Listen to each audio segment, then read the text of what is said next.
ETV ప్రేక్షకులకు నమస్కారం. Triplex detergent soap శుభమస్తు కార్యక్రమానికి స్వాగతం. ఈనాటి శుభమస్తు కార్యక్రమంలోని గ్రహఫల మంచంలో గ్రహాల యొక్క స్థితిగతులు, వాటి యొక్క శుభాశుభ ఫలితాల గురించి పరిశీలిద్దాం. అలాగే రోజు 12 రాశుల వారికి ఏ సంఖ్యలు కలిసి వస్తాయి, రంగుల యొక్క ప్రాధాన్యత. ఈరోజు శ్రావణ శుక్రవారం, చాలా విశేషమైనటువంటి రోజు.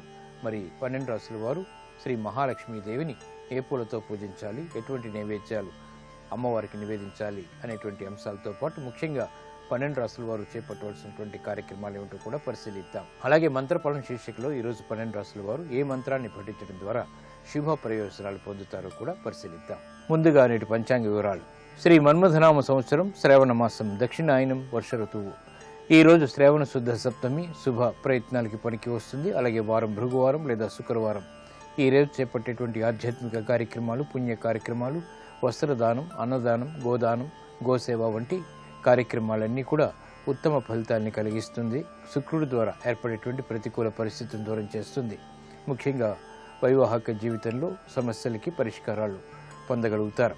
ఈరోజు నక్షత్రం స్వాతి నక్షత్రం. ఈ స్వాతి నక్షత్రంలో ఈరోజు పుట్టేటువంటి వారికి ఏ పాదంలో పుట్టినప్పటికీ కూడా దోషం లేదు, శుభప్రదమైనది. అలాగే ఈరోజు స్వాతి నక్షత్రంలో పుట్టేటువంటి వారికి రాహు మహాదశుడి ప్రారంభమవుతుంది. ప్రస్తుతం రాహు యొక్క స్థితి కన్యాక్షేత్ర స్థితి.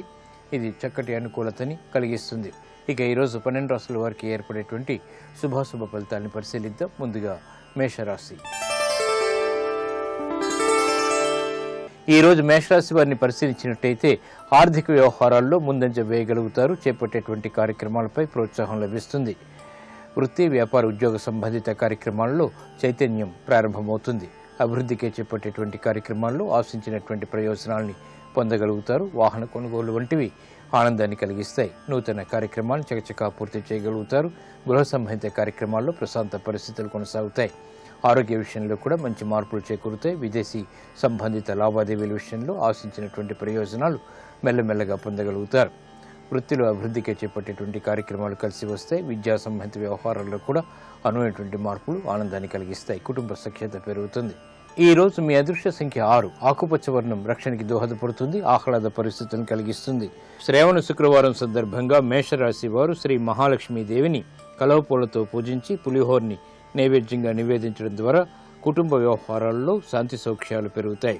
ఆర్థిక ప్రయత్నాలు, లావాదేవీలు, సంభాషణలు ఈరోజు మీకు లాభిస్తాయి. ఈ రోజు వృషభ రాశి వారిని పరిశీలించినట్టయితే కోర్టు సంబంధిత వ్యవహారాల్లో జాగ్రత్తలు పాటించాలి. దూర ప్రయాణాల ద్వారా ఆశించినటువంటి ప్రయోజనాలు పొందగలుగుతారు. వృత్తి, వ్యాపార, ఉద్యోగ సంబంధిత కార్యక్రమాల్లో సంకోచ పరిస్థితులు కొనసాగుతాయి. ఆర్థిక వ్యవహారాల్లో చిరు సమస్యలు ఏర్పడతాయి. వృత్తిలో అభివృద్ధికి చేపట్టేటువంటి కార్యక్రమాల్లో విఘ్నాల్ని కూడా చవిచూస్తారు. విద్యా సంబంధిత వ్యవహారాల్లో జాగ్రత్తలు పాటించాలి.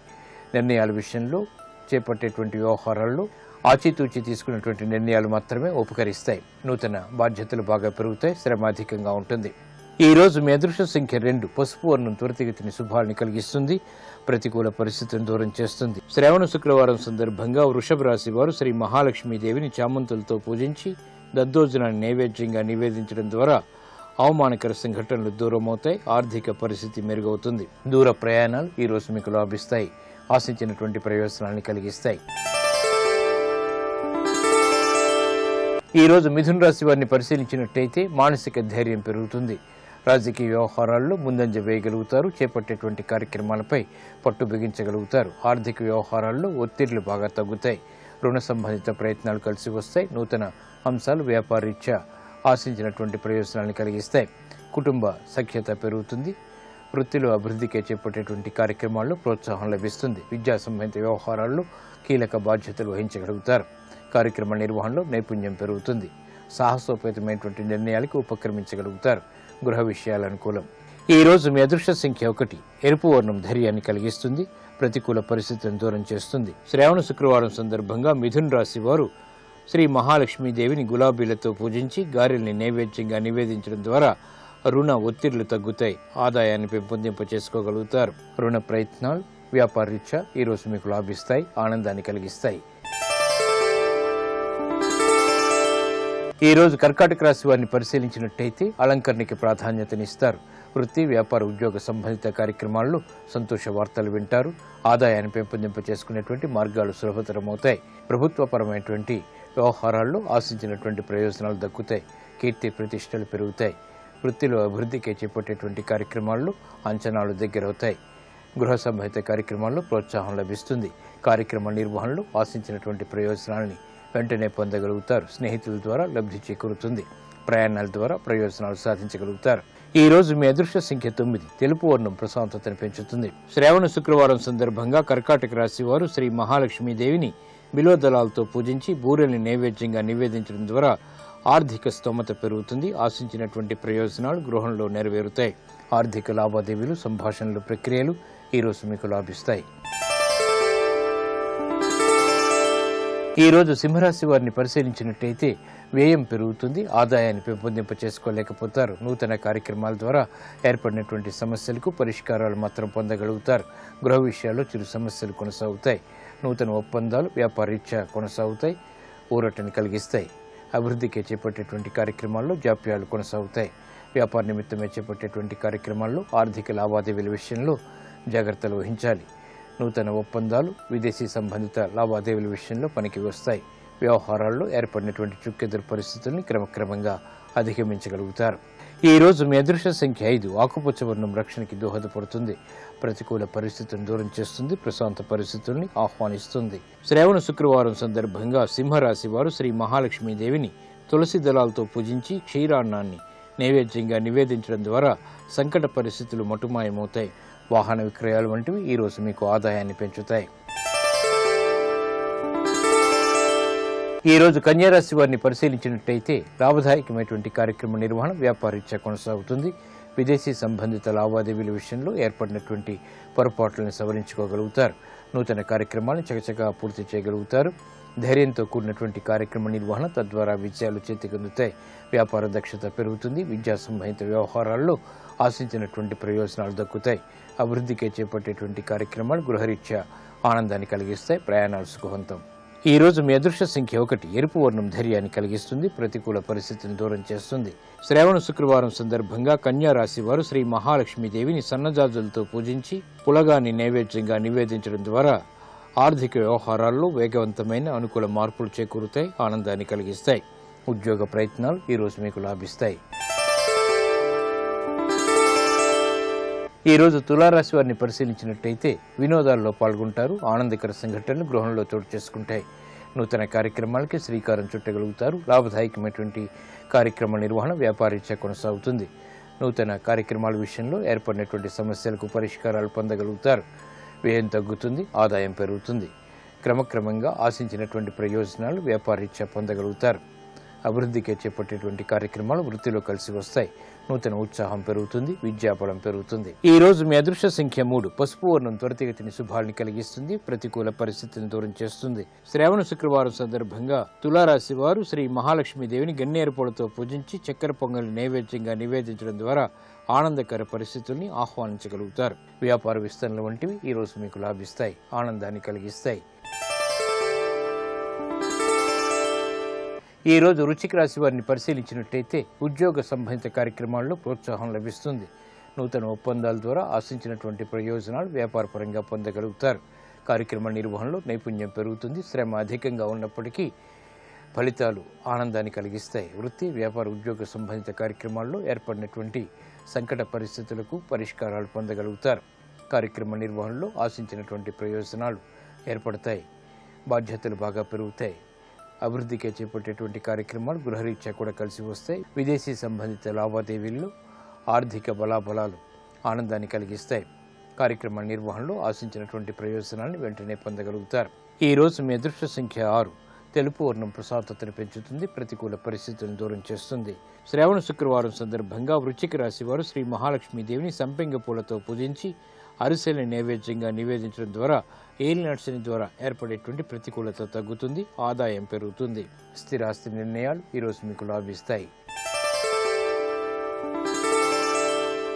ఈ రోజు ధనుస్సు రాశి వారిని పరిశీలించినట్టయితే అదృశ్య సంఘటన గృహరీత్యా ఆహ్వానించగలుగుతారు. నూతన ఉత్సాహం పెరుగుతుంది. కార్యక్రమాల్లో ఆశించినటువంటి వ్యవహారాలని చకచకా పూర్తి చేయగలుగుతారు. వృత్తి, వ్యాపార, ఉద్యోగ సంబంధిత కార్యక్రమాల్లో నైపుణ్యాన్ని కొనసాగించగలుగుతారు. గతంలో కన్నా మెరుగైనటువంటి పరిస్థితులు ఆర్థికంగా ఆనందాన్ని కలిగిస్తాయి. స్త్రీలు శుభవార్తలు వింటారు. శారీరక రుగ్మతలు ఉన్నప్పటికీ పరిష్కారాలు కూడా దొరుకుతాయి. నూతన కార్యక్రమాన్ని గృహరీత్యా ప్రారంభించగలుగుతారు. శత్రుభీతి పోతుంది. ఈ రోజు మీ అదృష్ట సంఖ్య 2. ఆకుపచ్చ వర్ణం రక్షణకి దోహదపడుతుంది. ఆహ్లాద పరిస్థితులను కలిగిస్తుంది. శ్రావణ శుక్రవారం సందర్భంగా ధనుస్సు రాశి వారు శ్రీ మహాలక్ష్మీదేవిని నందివర్ధనాలతో పూజించి లడ్డూల్ని నైవేద్యంగా నివేదించడం ద్వారా అదృష్ట సంఘటనల్ని ఆహ్వానించగలుగుతారు. వ్యాపార ప్రయత్నాలు ఈ రోజు మీకు లాభిస్తాయి. ఈ రోజు మకర రాశి వారిని పరిశీలించినట్టయితే అవమానకర పరిస్థితులు ఉన్నప్పటికీ నెట్టుకు రాగలుగుతారు. జాగ్రత్తతో కూడినటువంటి నిర్ణయాలు వ్యాపారీత్యా తప్పనిసరి. ఉద్యోగ సంబంధిత వ్యవహారాల్లో చిరు సమస్యలు తలెత్తుతాయి. నూతన కార్యక్రమాలను వెంటనే ప్రారంభించలేకపోతారు. స్థిరాస్తి విషయాల్లో ఆశించినటువంటి ప్రయోజనాలు మాత్రం పొందగలుగుతారు. అభివృద్ధికి చేపట్టేటువంటి కార్యక్రమాలు కలిసి వస్తాయి. నూతన ఉత్సాహం కూడా వెన్నంటి ఉంటుంది. ప్రయాణాల విషయంలో జాగ్రత్తలు పాటించాలి. ఈ రోజు మీ అదృష్ట సంఖ్య 1. తెలుపు వర్ణం ప్రశాంతతను పెంచుతుంది. ప్రతికూల పరిస్థితులను దూరం చేస్తుంది. శ్రావణ శుక్రవారం సందర్భంగా మకర రాశి వారు శ్రీ మహాలక్ష్మీదేవిని గులాబీలతో పూజించి పులగాన్ని నైవేద్యంగా నివేదించడం ద్వారా అష్టమ బృహస్పతి ద్వారా ఏర్పడేటువంటి ప్రతికూలత తగ్గుతుంది. ఆదాయం పెరుగుతుంది. స్థిరాస్తి విక్రయాలు ఈ రోజు మీకు అనుకూలిస్తాయి. ఈ రోజు కుంభరాశి వారిని పరిశీలించినట్టయితే బలమైన మిత్రుల ద్వారా ఆదాయాన్ని పెంపొందింపు చేసుకోగలుగుతారు. సంబంధ బాంధవ్యాలు మెరుగవుతాయి. సంతోష వార్తలు వింటారు. గృహరీత్యా ఆశించినటువంటి ప్రయోజనాలను పొందగలుగుతారు. పిల్లల ద్వారా ఆనందం లభిస్తుంది. కుటుంబ సఖ్యత పెరుగుతుంది. వివిధ కార్యక్రమాలను ఒకేసారి చేపట్టి పూర్తి చేయగల శక్తి సామర్థ్యాలు లభిస్తాయి. ఆనందకర వాతావరణం వృత్తిలో కొనసాగుతుంది. ఉద్యోగ సంబంధిత కార్యక్రమాల్లో ప్రశాంతత పెరుగుతుంది. ఆరోగ్యం పదిలం. ఈ రోజు మీ అదృష్ట సంఖ్య 9. పసుపు వర్ణం త్వరితగతిని శుభాలని కలిగిస్తుంది. ప్రతికూల పరిస్థితులను దూరం చేస్తుంది. శ్రావణ శుక్రవారం సందర్భంగా కుంభరాశి వారు శ్రీ మహాలక్ష్మీదేవిని సన్నజాజులతో పూజించి పానకం వడపప్పు నైవేద్యంగా నివేదించడం ద్వారా శుభవార్తలు వింటారు. వాహన కొనుగోలు వంటివి ఈ రోజు మీకు లాభిస్తాయి. ఆనందాన్ని కలిగిస్తాయి. ఈ రోజు మీనరాశి వారిని పరిశీలించినట్టయితే ఆరోగ్య విషయంలో జాగ్రత్తలు పాటించాలి. చిరు సమస్యలు ఆరోగ్యపరంగా కొనసాగుతాయి. అధిక ఒత్తిళ్లు ఆర్థికంగా ఉంటాయి. చేపట్టేటువంటి కార్యక్రమాలపై శ్రద్ధ తగ్గుతుంది. నూతన బాధ్యతలు వ్యాపారపరంగా పెరుగుతాయి. వ్యవహారాల్లో ఏర్పడినటువంటి ప్రతికూల పరిస్థితులను దూరం చేసుకోలేకపోతారు. వృత్తి వ్యాపార ఉద్యోగ సంబంధిత కార్యక్రమాల్లో శ్రమ అధికంగా ఉంటుంది. బాధ్యతలు బాగా పెరుగుతాయి. కార్యక్రమ నిర్వహణలో ఆశించినటువంటి ప్రయోజనాల్ని ఆలస్యంగా పొందగలుగుతారు. విదేశీ సంబంధిత లావాదేవీల విషయంలో జాగ్రత్తలు పాటించాలి. అన్యోన్య సహకారంతో చేపట్టేటువంటి కార్యక్రమాల్లో విజయాలు సాధించగలుగుతారు. ఆరోగ్య విషయంలో జాగ్రత్తలు పాటించాలి. ఈ రోజు మీ అదృష్ట సంఖ్య 5. ఆకుపచ్చ వర్ణం రక్షణకి దోహదపడుతుంది. ప్రతికూల పరిస్థితిని దూరం చేస్తుంది. శ్రావణ శుక్రవారం సందర్భంగా మీనరాశి వారు శ్రీ మహాలక్ష్మీదేవిని సంపెంగలతో పూజించి పులిహోర్ని నైవేద్యంగా నివేదించడం ద్వారా క్లిష్ట సమస్యలకు పరిష్కారాలు పొందగలుగుతారు. ఆరోగ్య పరీక్షలు ఈ రోజు మీకు మేలుని కలిగిస్తాయి.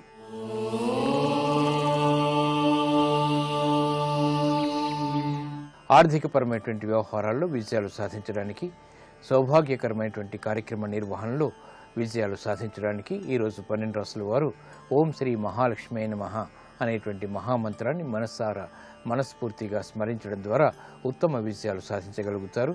గృహంలో శాంతి సౌఖ్యాలు పెరుగుతాయి.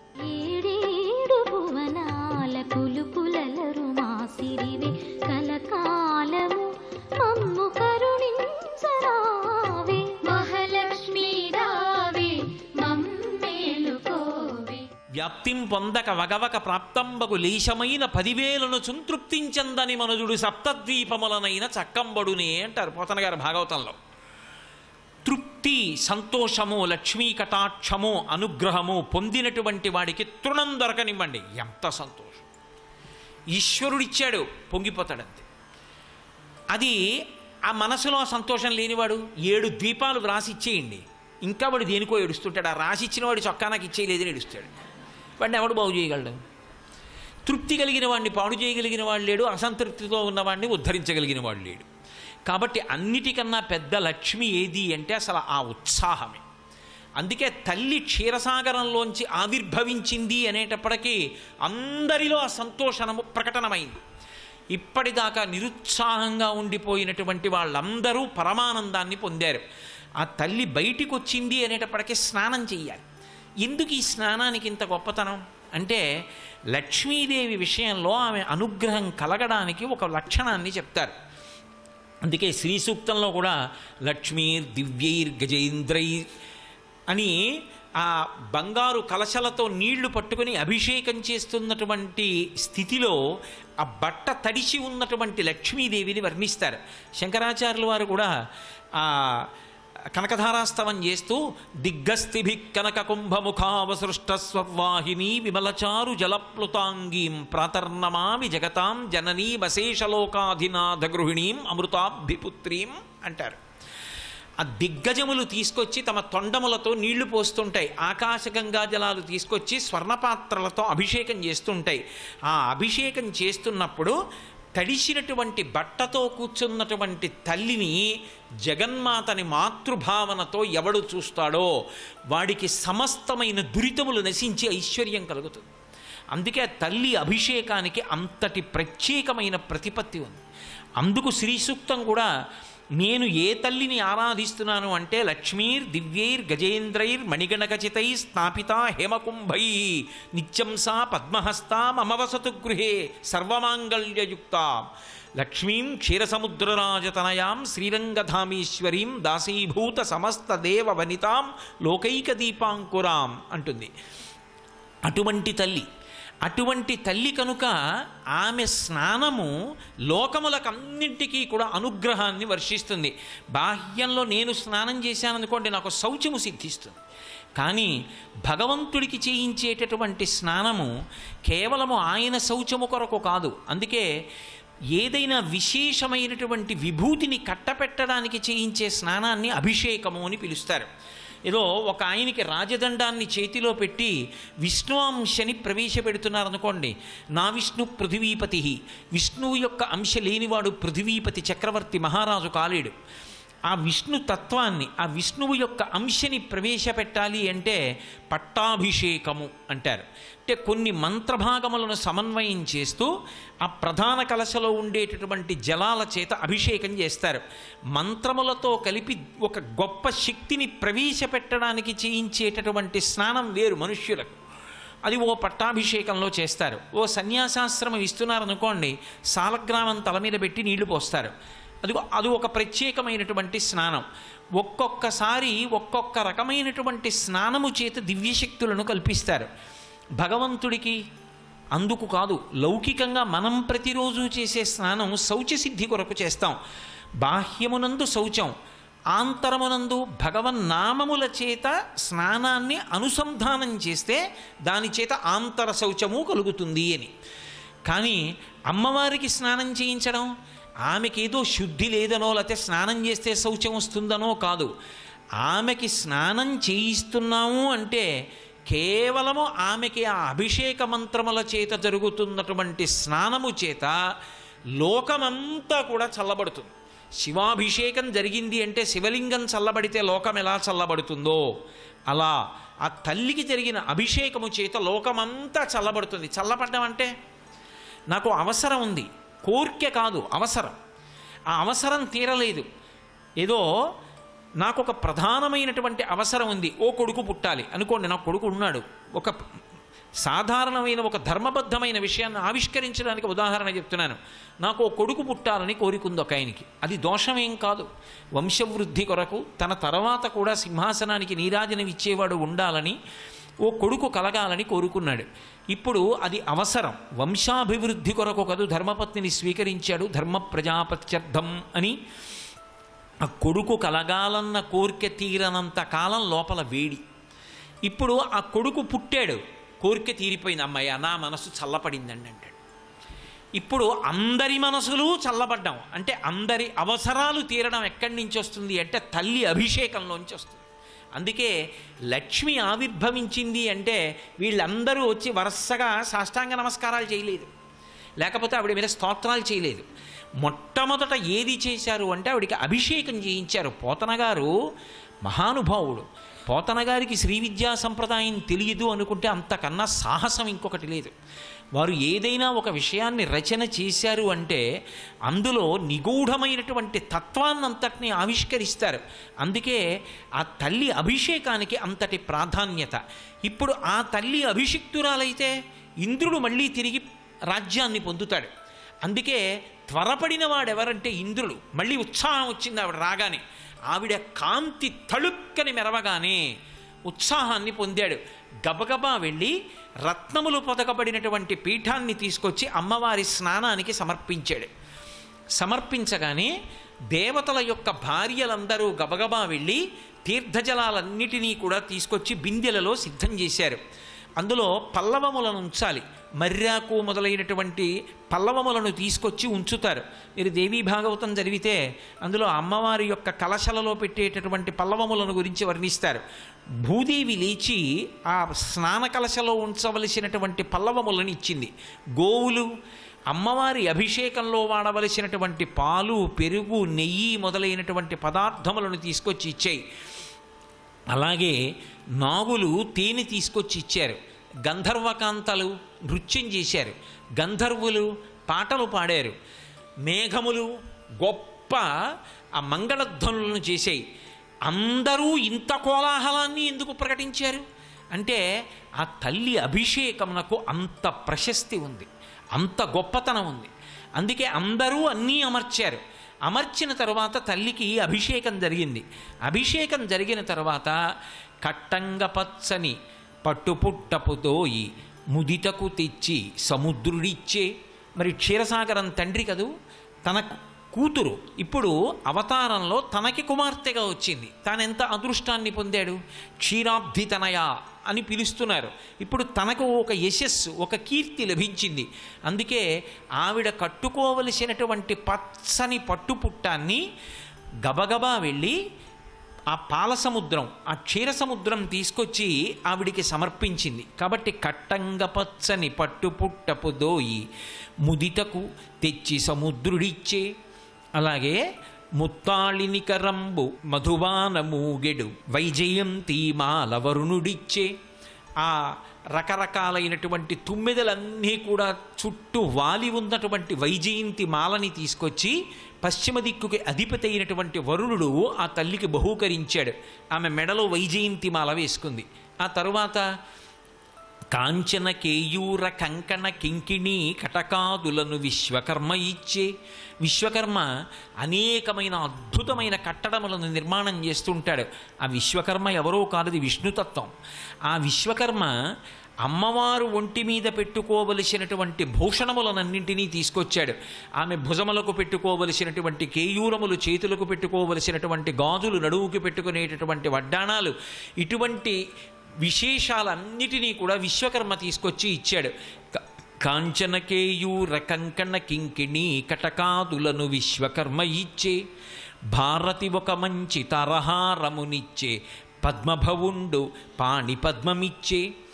ఆ సరస్వతీదేవి గబగబా వచ్చి మెడలో వేసుకోవడానికి మంచి ముత్యాలహారాన్ని బహూకరించింది. చతుర్ముఖ బ్రహ్మగారు ఆ లక్ష్మీదేవి చేతిలో విలాసంగా పట్టుకోవడానికి ఒక తామర పువ్వుని ఇచ్చాడు. ఆమె ఆ తామర పువ్వుని పట్టుకుంది. అది ఎవరు బహూకరించింది అంటే కొడుకైనటువంటి చతుర్ముఖ బ్రహ్మగారు బహూకరించింది. చిత్రం ఏమిటి? కొడుకు అమ్మకి తామర పువ్వు తెచ్చాడు. అప్పటికే కొడుకున్నాడు, అమ్మ ఇప్పుడు పుట్టింది. అందుకే దేవతల విషయంలో అలా ముందు వెనక పుట్టడాలు అవి ఉండవు. కారణం ఏమిటంటే వాళ్ళు శాశ్వతులు. ఆ తల్లి అనుగ్రహించడానికి కుమార్తెగా వస్తూ ఉంటుంది అంతే. ఆమె ఆవిర్భవించినటువంటి ఉత్తర క్షణంలో దేవతలందరూ కూడా పరమ ప్రశాంతతని పొందారు. తిరిగి వారికి ఐశ్వర్యము లభించింది అన్న మాట ఇంకా వేరుగా చెప్పవలసిన అవసరం లేదు. ఎప్పుడైతే ఆ తల్లి మళ్ళీ క్షీరసాగరంలోంచి ఆవిర్భవించిందో ఎవరెవరు లక్ష్మీ కటాక్షమునకు పాత్రులో వాళ్ళందరూ లక్ష్మీ కటాక్షాన్ని పొందారు. ఆవిడ ఆవిర్భవించింది అనేటప్పటికీ రాక్షసులలో నిష్కారణంగా భయం బయలుదేరింది. ఎందుకని అంటే ఎవరు ఆ పాత్రతని పొందని వారో వారి నుండి లక్ష్మి వెళ్ళిపోవడం ప్రారంభమవుతుంది. అందుకే ఆ తల్లి ఆ పాలసముద్రంలోంచి పైకొచ్చి ఆ శ్రీ మహావిష్ణువు యొక్క వక్షస్థలాన్ని తన యొక్క నివాస స్థానంగా వరించి తన మెడలో ఉన్నటువంటి వైజయంతిమాల ఆయన మెడలో అలంకారం చేసి ఆయనకి పత్ని అయింది. సర్వం శ్రీ ఉమామహేశ్వర పరబ్రహ్మార్పణమస్తు. స్వస్తి.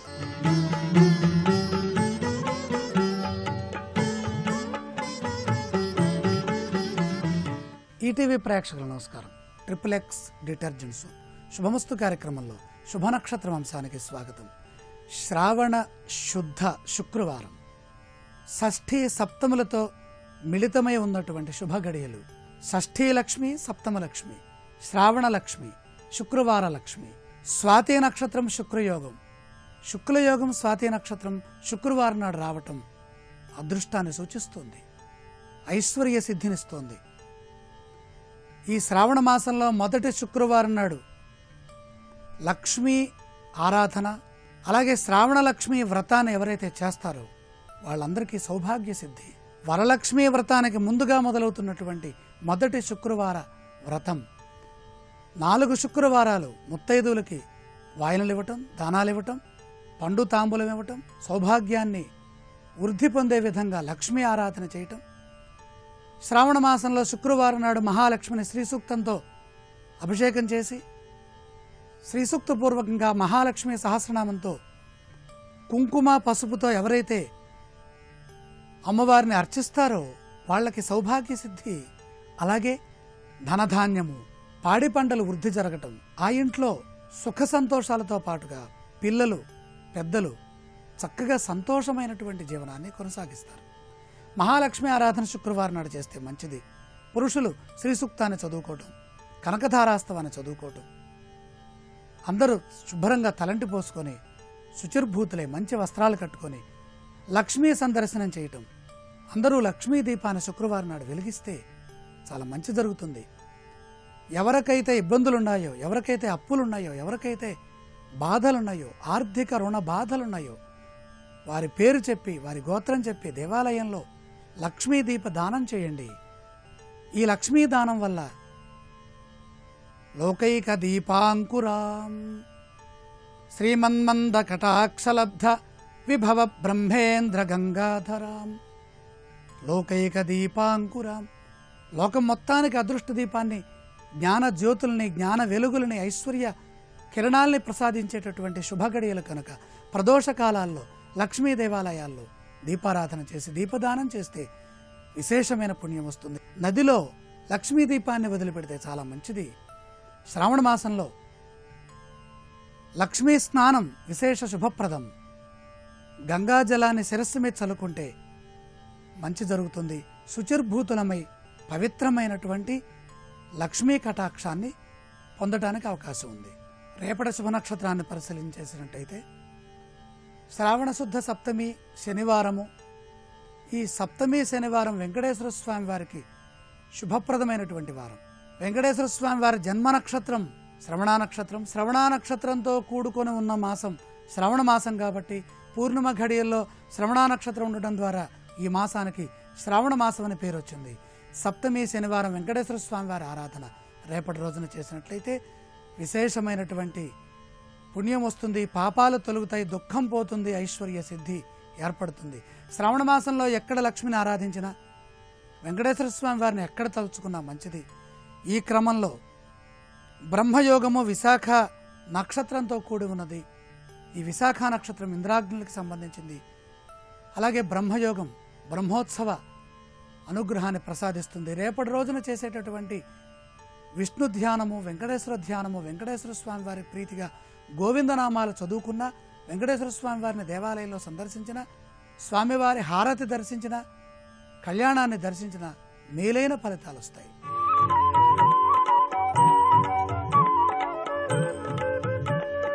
దుషంఝాధ ఉత్తరాభాద్ర. ఝకారనామం ఉత్తరాభాద్ర 3వ పాదంలో ఉంది. షకార ఝకార ధకారములు ప్రక్షిప్త నామాలు. మనం దకారం చెప్పుకుంటున్నాం. దాది తూ దే దో రావాలి మనకి. కానీ ఈ మధ్యలో ఉత్తరాభాద్ర నక్షత్రంలో మొదటి అక్షరమేమో దుకారం ఉంది. ఈ దుకారం తర్వాత మనకి దే రావాలి. దే రాకుండా షకార ఝకార ధకారాలు వచ్చినాయి. ధకారం 2 సార్లు వస్తుంది. బూధా బాఢ, అక్కడ కూడా ధకారం ఉంది పూర్వాషాఢ నక్షత్రంలో. ఇక్కడ కూడా ధకారం ఉన్నది. మళ్ళీ దానికంటే ముందు ఝకారం వస్తుంది. ఝాన్సీ. ఝకారం రౌద్ర బీజము, శక్తి బీజము, చైతన్య బీజం అని 3 విధాలుగా ఉంది. ఇది కూడా పరమేశ్వర బీజం. తాండవం చేస్తున్నటువంటి పరమేశ్వరుడు నటరాజస్వామి బీజం వీరభద్ర బీజంగా భాసిల్లుతోంది. జకారం ఎక్కడైతే ఉంటుందో అక్కడ ధైర్య సాహసాలుంటాయి, పాప పరిహారం అవుతుంది. జకార నామము ఉత్తేజానికి ఉత్సాహానికి సంకేతం. యుద్ధ బీజము అని కూడా ఉంది. ధర్మ అర్థ కామ మోక్షాలు సాధించడంలో ఎదురయ్యేటటువంటి అరిషడ్వర్గాలు కామక్రోధ లోభ మోహ మద మాత్సర్యాది దోషములు ఏవైతే ఉన్నాయో వాటన్నిటినీ పరిహరింప చేసుకోవటానికి ఉపయోగించేటటువంటి నామం జకార బీజం. ఇది పరమేశ్వర ప్రీతికరమైన బీజం. ప్రమథ గణాలకి సంబంధించినటువంటి సంకేతం. పరిపూర్ణమైనటువంటి నందీశ్వర చండీశ్వర భృంగీశ్వర కటాక్షాలు ఈ నామంలో ఉంటాయి. ఎవరి పేరులో జకారం భాసిల్లుతూ ఉంటుందో వాళ్ళకి శక్తి యుక్తి బుద్ధి బలము మనోబలం పరిపూర్ణంగా ఉంటాయి. అన్ని రంగాల్లోనూ రాణిస్తారు. అధినాయకులుగా అధిపతులుగా భాసిల్లుతూ ఉంటారు. అదృష్టవారం సోమవారం గురువారం ఈశ్వర ప్రీతికరమైనటువంటి ఏ పూజ చేసినా శుభప్రదంగా ఉంటుంది. ఆనందం ఎల్లవేళలా ఉంటుంది. ఎందుకని నందీశ్వర బీజం అన్నాం కాబట్టి ఆనందదాయకమైనటువంటి పరిణామాలు పరిస్థితులు వెంటే ఉంటాయి.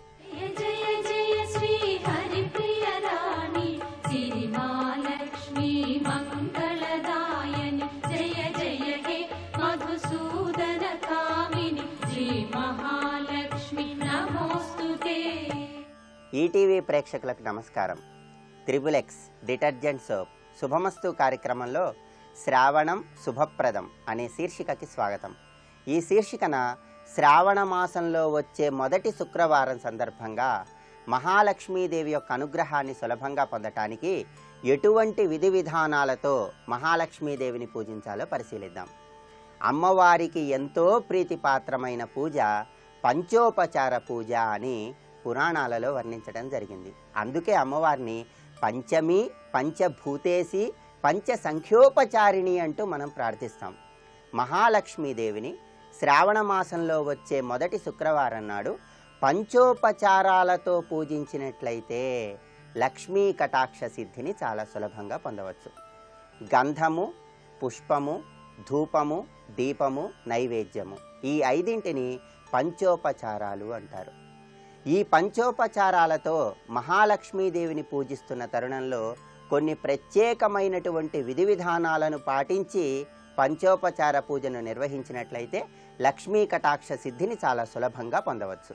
మహాలక్ష్మీదేవికి గంధాన్ని ఉపచారంగా శుక్రవారం నాడు సమర్పిస్తున్నప్పుడు బొటన వేలును చిటికిన వేలు మధ్యలో ఉంచి ఓం లం పృథివ్యాత్మనే గంధం సమర్పయామి అంటూ గంధాన్ని మహాలక్ష్మీదేవికి సమర్పించాలి. లం అనే అక్షరం గంధాన్ని సమర్పించటానికి సంకేతంగా శాస్త్రాలలో వర్ణించడం జరిగింది. సుగంధాలంటే మహాలక్ష్మీదేవికి ఎంతో ప్రీతిపాత్రం. అందువల్ల మొదటి ఉపచారమైనటువంటి గంధాన్ని మహాలక్ష్మీదేవికి సమర్పించేటప్పుడు ఈ విధంగా జపించుకోవాలి. ఆ తర్వాత రెండవ ఉపచారం పుష్పాలు అమ్మవారికి సమర్పించటం. మహాలక్ష్మీదేవికి ఎంతో ప్రీతిపాత్రమైనటువంటి పద్మాలను అమ్మవారికి సమర్పిస్తూ హం అనేటటువంటి అక్షరాన్ని జపించాలి. హం అనే అక్షరం పుష్పాన్ని సమర్పించటానికి సంకేతంగా శాస్త్రాలలో వర్ణించడం జరిగింది. మహాలక్ష్మీదేవికి పుష్పాలను సమర్పిస్తున్నప్పుడు బొటన వేలుని చూపుడు వేలు మధ్యలో ఉంచి ఓం హం ఆకాశతత్వాత్మనే పుష్పం సమర్పయామి అని చదువుకొని పుష్పాన్ని మహాలక్ష్మీదేవికి సమర్పించాలి. ఆ తర్వాత మూడవ ఉపచారం మహాలక్ష్మీదేవికి ధూపాన్ని సమర్పించటం.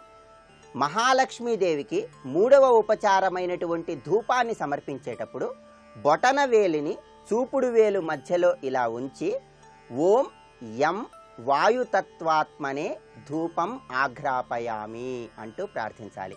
ఇక నాలుగవ ఉపచారం దీపం. మహాలక్ష్మీదేవికి చక్కగా నువ్వుల నూనెతో కానీ ఆవు నెయ్యితో కానీ దీపారాధన చేస్తున్నప్పుడు మహాలక్ష్మీదేవి యొక్క అనుగ్రహాన్ని సులభంగా పొందటానికి రం అనేటటువంటి అక్షరాన్ని జపించాలి. మహాలక్ష్మీదేవి ప్రీతి కోసం దీపారాధన చేస్తున్నప్పుడు బొటన వేలు మధ్య ప్రాంతంలో ఉంచి ఓం రం తేజస్తత్వాత్మనే దీపం దర్శయామి అని జపించాలి. రం అనే అక్షరము దీపాన్ని సమర్పించడానికి సంకేతంగా శాస్త్రాలలో వర్ణించడం జరిగింది. దీపారాధన చేస్తున్నప్పుడు ఎవరైనా సరే ఈ విధంగా బొటనవేలును మధ్యవేలి మధ్య భాగంలో ఉంచి ఓం రం తేజస్తత్వాత్మనే దీపం దర్శయామి అని జపించినట్లయితే మహాలక్ష్మీదేవి యొక్క అనుగ్రహాన్ని సులభంగా పొందవచ్చని, క్షీరసాగర మథనంలో పాల సముద్రం నుంచి మహాలక్ష్మీదేవి ఒక వెలుగు రూపంలో ఆవిర్భవించింది కాబట్టి ఈ విధంగా దీపాన్ని అమ్మవారికి సమర్పించినట్లయితే అమ్మవారి యొక్క అనుగ్రహాన్ని సులభంగా పొందవచ్చని శాస్త్రాలలో వర్ణించడం జరిగింది. ఇక ఆఖరి ఉపచారం అమ్మవారికి నైవేద్యం సమర్పించడం. అమ్మవారికి క్షీరాన్నాన్ని కానీ బెల్లం పొంగల్ని కానీ సమర్పించేటప్పుడు వం అనేటటువంటి అక్షరాన్ని జపించాలి. అమ్మవారికి నైవేద్యం సమర్పించేటప్పుడు ఈ బొటన వేలుని ఉంగరం వేలు మధ్య భాగంలో ఉంచి ఓం వం అమృత తత్వాత్మనే అమృత నైవేద్యం సమర్పయామి అనుకుంటూ నైవేద్యాన్ని సమర్పించాలి. రకరకాల నైవేద్యాలు అమ్మవారికి సమర్పించటం వీలు కాని పక్షంలో కూడా బొటన వేలు ఉంగరం వేలు మధ్య భాగంలో ఇలా ఉంచి ఓం వం అమృత తత్వాత్మనే అమృత నైవేద్యం సమర్పయామి అని చదువుకున్నట్లయితే అనేక నైవేద్యాలు అనేక పదార్థాలు మహాలక్ష్మీదేవికి సమర్పించినట్లే అవుతుందని, దాని ద్వారా అమ్మవారి యొక్క అనుగ్రహాన్ని సులభంగా పొందవచ్చని, ఈ విధంగా ప్రత్యేకమైన పంచోపచార పూజను నిర్వహించాలని ధర్మశాస్త్రం మనకు తెలియజేస్తుంది. కుటుంబ సభ్యుల యొక్క సర్వతోముఖాభివృద్ధి కోసం శ్రావణ శుక్రవారం నాడు మహాలక్ష్మీదేవికి పంచోపచార పూజను నిర్వహించండి. చక్కటి శుభ ఫలితాలను సిద్ధింపజేసుకోండి.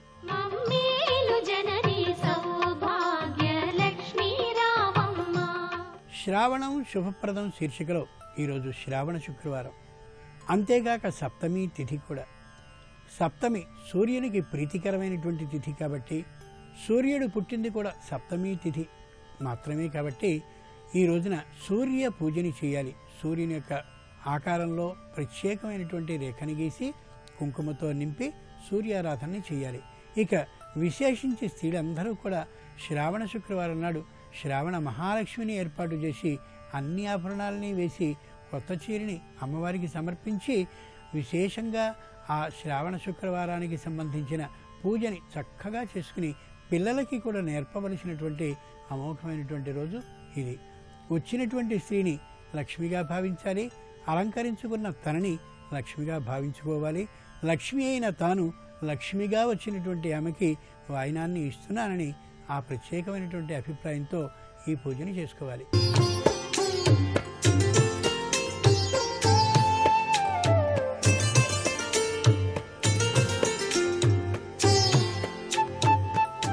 ట్రిపుల్ ఎక్స్ డిటర్జెంట్ సోప్ శుభమస్తు కార్యక్రమంలో గృహబలం అంశానికి స్వాగతం. ఈరోజు శ్రావణమాసరీత్యా మొట్టమొదటి శుక్రవారం. శ్రావణలక్ష్మి రావమ్మ అంటూ ప్రతి గృహిణి కూడాను ఆ సిరుల తల్లిని ఆరాధన చేసే సాంప్రదాయ లక్షణం ప్రతి గృహంలో కూడా విరాజిల్లుతూనే ఉంటుంది. శ్రావణలక్ష్మిని తన దివ్యవంతమైన అనుగ్రహ కటాక్ష వీక్షణాలని ప్రసరింపజేయటం కోసం ఈరోజు లక్ష్మీదేవికి ప్రీతివంతమైనటువంటి వివిధ రకాలైనటువంటి పూలను సేకరించి పద్మప్రియే పద్మిని పద్మాలయే పద్మదళాయ తక్షి అన్నారు కాబట్టి పద్మ పుష్పాలతో గనక ఆ తల్లిని గనక సేవించినట్లయితే లక్ష్మీప్రదమైనటువంటి శ్రీ సూక్త పఠనం, కనకధార స్తవం, ఇంద్రకృత లక్ష్మీ స్తుతి వీటిని గనక ఇంటి ఇల్లాలు నిష్ఠగా గనక ధ్యానం చేస్తూ ఆ జగత్కల్పవల్లి అయినటువంటి సిద్ధిదాత్రిని కొలిచినట్లయితే అభీష్ట ఫలప్రదాయని తన దివ్యవంతమైన తత్వాన్ని ఆ గృహంలో ప్రసరింపచేస్తుంది. శ్రావణ మహాలక్ష్మీదేవిని గృహంలో ఏ తీరున అర్చిస్తే సత్వర ఫలితాన్ని పొందటానికి ఆస్కారం ఉంటుందో ప్రతి ఒక్కరూ తెలుసుకోవాలి. తల్లికి ప్రీతివంతమైనటువంటి లక్షణాల్లో ఇంటిని పరిశుభ్రంగా ఉంచటం, ఇల్లు చిమ్మేటప్పుడు కూడాను ఈశాన్య మూల నుంచి చిమ్ముతూ నైరుతి మూల ఆ చిమ్మినదంతా కూడా ఎత్తి అవతల పారవేసేటువంటి లక్షణం కలిగి ఉండాలి. అలాగే ఇంటి గుమ్మం ముందు భాగాన చక్కగా చిమ్మి ఆవు పేడ కలిపినటువంటి నీటిని కొద్దిగా చల్లి అద్భుతవంతమైనటువంటి ముగ్గును చక్కగా వేసి ఇంటి గడపకు పసుపు కుంకుమ వ్రాసి పాలు చుక్క ఇంటి గడపకు రెండు వైపులా కూడాను కొద్దిగా అలా అలా చిలకరించి ఇల్లంతా కూడాను పరిశుభ్రవంతమైనటువంటి సుగంధభరిత వాసనలతో విరజిమ్మేటట్టుగా గుగ్గిలం పొగ లేక సాంబ్రాణి పొగను మీ యొక్క ప్రతి ఒక్క గదిలోనూ అలా చూపించి పూజా మందిరంలో ఉన్నటువంటి లక్ష్మీదేవి యొక్క రూపు చక్కగా ఒక ప్లేటులో అమర్చి పసుపు ముద్దతో గౌరీదేవిని కూడా చేసి లక్ష్మీదేవికి సంబంధించినంత వరకు కూడాను అష్టోత్తర శతనామావళితో వివిధ రకాలైన పూలతో అర్చన చేసి తల్లికి ప్రీతివంతమైనటువంటి ఆవు పాలతో కూడినటువంటి పరమాన్నం, ఆ పరమాన్నం చేసేటప్పుడు కూడాను బియ్యాన్ని ఆవు నేతితో తడిపి ఆ నీటిలో వేసేటువంటి తీరుతెన్నులు ఇంటి ఇల్లాలు గ్రహించాలి. ఆవు నేతితో తడిపిన బియ్యం ఎప్పుడైతే ఆవు పాలలో వేస్తుందో అక్కడ లక్ష్మీదేవికి ప్రీతివంతమైనటువంటి గోమహాత్య ప్రభావం కనిపిస్తుంది. సకల ముక్కోటి దేవతా స్వరూపిణి అయినటువంటి గోమాత అనుగ్రహం మీ గృహంలో పరమ పావనమై విరాజిల్లుతుంది కదా. మరి అంతేకాకుండా ఈ యొక్క లక్ష్మీదేవికి ప్రీతివంతమైనటువంటి ఆవు పాలతో చేసినటువంటి పరమాన్నం, అన్నపు పరమాణాన్ని వండేటప్పుడు అంతా పూర్తయిన తర్వాత ఆవు నేతితో అభికరించాలి. అలా దించిన తర్వాతనే ఆ తల్లి మహాలక్ష్మికి, శ్రావణలక్ష్మికి చక్కగా నైవేద్యం సమర్పించి ముత్తైదువులను ఇంటికి పిలిచి సౌభాగ్యతత్వం కలిగినటువంటి చిహ్నాలైనటువంటి గంధం, పసుపు, కుంకుమ బొట్టు అలంకరించి అష్టలక్ష్మి స్వరూప వైభవంతో విరాజిల్లేటువంటి ఆ యొక్క అష్టలక్ష్మి శ్లోకాలని పఠనం చేసుకుంటూ చక్కగా ముత్తైదువులను ఆదరించి వారికి శనగలు నానబెట్టినవి, అరటిపండు, తాంబూలం, ఒక్క అలా సమర్పించి అక్షతలతో ఆశీస్సులు తీసుకున్న ఇంటి ఇల్లాలకు సౌభాగ్య సిద్ధితో పాటుగా లక్ష్మీదేవి యొక్క దివ్యవంతమైన అనుగ్రహ కటాక్ష వీక్షణాలు మీ గృహంలో తప్పనిసరిగా ప్రవేశించడానికి ఆస్కారం అత్యధికంగా ఉంటుంది సుమా. ఈ శ్రావణ శుక్రవారం నాడు ఇంటి ముంగిట సంధ్యా సమయంలో దీపారాధన చేయటం, దేవాలయ మందిరంలో కూడాను దీపారాధన ఆచరించటం, తులసి కోట వద్ద విష్ణుకి ప్రీతికరమైనటువంటి శంకుచక్ర ముగ్గులు వేసి ఆ ముగ్గుల మధ్యలో ప్రమిదలో ఆవు నెయ్యి కానీ లేక నువ్వుల నూనె కానీ వేసి దీపారాధన చేయటం, తులసిమాతకు నమస్కృతాంజలు ఘటించటం సర్వత్రా కూడాను మీ గృహంలోనికి లక్ష్మీదేవి స్థిరత్వ నివాసతత్వానికి నిదర్శనంగా చెప్పవచ్చు. నేటి వాస్తు సందేహాన్ని గనక పరిశీలన చేసినట్లయితే అష్టైశ్వర్య సిద్ధి కోసం శ్రావణ శుక్రవారాలు గృహంలో పాటించవలసినటువంటి విధి విధానం ఏమిటి అన్నది ప్రశ్న. శ్రావణలక్ష్మి స్వాగతం అంటూ ప్రతి శుక్రవారం కూడాను గృహిణి 11 రూపాయలను పూజా మందిరంలో ఒక తెల్లని గుడ్డకు పసుపు రాసి చక్కగా 11 రూపాయలని కూడాను పూజా మందిరంలో ఉంచి ఇలా 4 శుక్రవారాలు కూడాను 11 రూపాయల చొప్పున అలా ఉంచి చివరి రోజున ఆ డబ్బులన్నిటినీ కూడాను మూటగట్టి లక్ష్మీ స్వరూపంగా భావిస్తూ మీ నగదు దాచుకునేటువంటి బీరువాలో కనుక దాచి ఉంచినట్లయితే అష్టైశ్వర్య సిద్ధి కలిగి తీరుతుంది. 11 రూపాయలే ఎందుకంటే దశావతారాలు 10, మిగతా ఒక అవతారం లక్ష్మీదేవి యొక్క అవతారం. అందుచేత ఈ శ్రావణ మాసం విష్ణుతత్వానికి లక్ష్మీదేవి తత్వానికి ప్రీతివంతమైంది కాబట్టి ఇలా చేయటం శుభదాయకము, శుభకరము. మరికొన్ని ముఖ్య విషయాలు రేపటి శుభమస్తు కార్యక్రమంలో తెలుసుకుందామా? మరి సర్వే జనా సుఖినో భవంతు.